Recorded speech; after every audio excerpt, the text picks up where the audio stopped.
அக்கா சொல்லுங்கண்ணா. அக்கா எவ்வளவுதான் பல்லு வந்தாலும் வாயில இருக்கக்கூடிய ஸ்மெல்லு போகவே மாட்டேங்குதுக்கா. அதுக்கு நம்ம நிறைய காஸ்ட்லியான பேஸ்ட் இருக்குல்ல. காஸ்ட்லியான பேஸ்ட்டும் இருக்குங்கண்ணா. அதுக்கு முன்னாடி நான் சொல்றேன் இந்த ஒரு ட்ரிக்ஸை மட்டும் செஞ்சு பாருங்க, உங்களுக்கு வாயில ஸ்மெல் அடிக்கிறது கம்மியாயிருங்கண்ணா. அது நம்ம ஷாப்லயே இருக்கிற ஒரு பொருளை வச்சு நான் சொல்றேன், சொல்லட்டுங்களா? அதுக்கு முன்னாடி நம்ம சேனலை ஃபாலோ சப்ஸ்கிரைப் பண்ணிக்கோங்க. இந்த நல்லெண்ணெய் தான். நல்லெண்ணெய் வச்சு எப்படிக்கா வாயிலுக்கு ஸ்மெல் போகும்? அண்ணா, நல்லெண்ணெய் வச்சு ஆயில் புல்லிங் பண்ணலாம், உங்களுக்கு தெரியுமா? ஆயில் புள்ளிக்கா அப்படின்னாக்கா?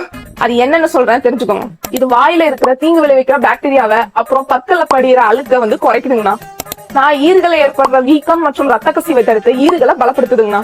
வாயில ஏற்படக்கூடிய துர்நாற்றத்தை போக்கி நம்ம சுவாசத்தை ஃப்ரெஷ்ஷா வச்சுக்க உதவுதுங்கண்ணா. எந்தவித கெமிக்கலும் யூஸ் பண்ணாம நேச்சுரலா உங்க பற்களை வெள்ளையாக்குறதுக்கு ஆயில் புல்லிங் தாங்க யூஸ் ஆகுது. அப்படிங்களாக்கா? அக்கா அப்ப எனக்கு ஒரு 1/2 லிட்டர் கொடுங்கக்கா.